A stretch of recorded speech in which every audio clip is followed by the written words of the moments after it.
tugiye kureba bimwe mu byaranze Kazarwa Gertrude wabaye umugore wa gatatu uyoboye inteko ishinga amategeko y'u Rwanda umutwe w'abadepite. Kazarwa Gertrude watorewe kuba perezida w'umutwe w'abadepite mu nteko ishinga amategeko afite impamyabumenyi y'icyiciro cya gatatu cya kaminuza mu bijyanye n'ubucuruzi n'ubuyobozi yakuye mu gihugu cy'Ubuholandi. Afite kandi impamyabumenyi ebyiri z'icyiciro cya kabiri cya kaminuza mu birebana n'icungamutungo cyangwa management ndetse no mu birebana n'amategeko yakuye muri kaminuza ebyiri zigenga zo mu Rwanda arizo IERK na INRAC.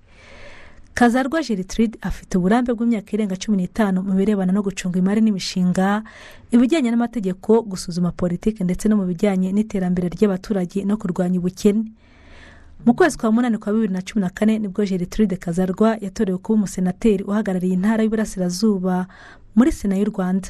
Icyo gihe muri Sena Kazarwa yarasimbuye Donatille Mukabarisa wari weguye muri Sena kugira ngo abone ko ajya mu mutwe w'abadepite aza no gutorerwa kubera perezida. Kazarwa yabaye umusenateri mu gihe cy'imyaka 5 n'ukwezi kumwe. Icyo gihe yabaye umuyobozi wungirije wa komisiyo ishinzwe politike n'imiyoborere.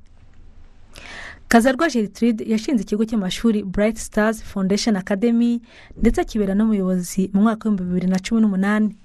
Mu yindi mirimo yakoze arimo kuba umucungamari w'umuryango World Vision mu ntara y'Iburasirazuba mu gihe cy'imyaka 9. Yabaye umwarimu muri kaminuza ndetse akora imirimo y'ubuhuza mu bijyanye n'ubucuruzi. Kazarwa Gertrude abarizwa mu mutwe wa politiki wa PL, akaba mu gutorerwa kuba umudepite mu nteko ishinga amategeko yaratowe mu cyiciro cy'abagore muri 30%. Perezida w'inteko ishinga amategeko umutwe w'abadepite Kazarwa Gertrude nyuma yo kurahirira inshingano yatorewe n'abadepite 73 muri 80 batoye, avuga ko igikurikiyeho ari umwanya wo gukora akazi batumwe n'abanyarwanda bagashyira imbaraga mu hakunze kugaragara ibyuho bubakiye ku byakozwe muri manda yashize. Ni mu kiganiro kigufi yagiranye na Paul Rutikanga nyuma gato yo kurahira. Niyumva nk'umuntu ugiye gukora, kubera ko maze kurahira warasigaye gukora. Ngomba gukora nkakorana n'abandi badepite ndetse na biro twatorewe hamwe kugira ngo abanyarwanda tubegere tubagereho ibibazo byose turimo duhura nabyo bihari, dufatanye n'abandi kugira ngo tugire icyo tubageraho. Kandi niyumva nk'umuntu ugiye gutangira gukora, kuko iyo urahiye abasigaye gukora. Aho mbona tugiye gushyira imbaraga nk'uko dusanzwe tuzihashyira ni mu banyarwanda, kugira ngo ibibazo bihari ubu ngubu dukomeze tujye tubikoraho.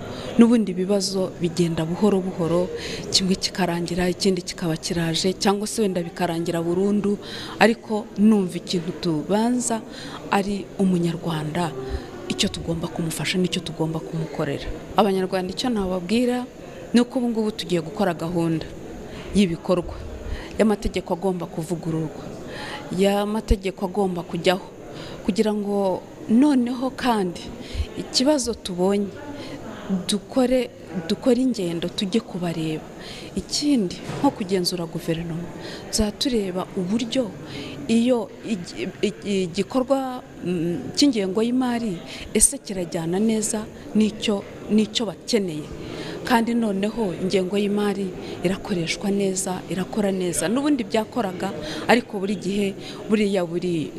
gihe tuba dufite ingengo y'imari kandi ijyanye n'ibikorwa runaka bikorerwa abaturage.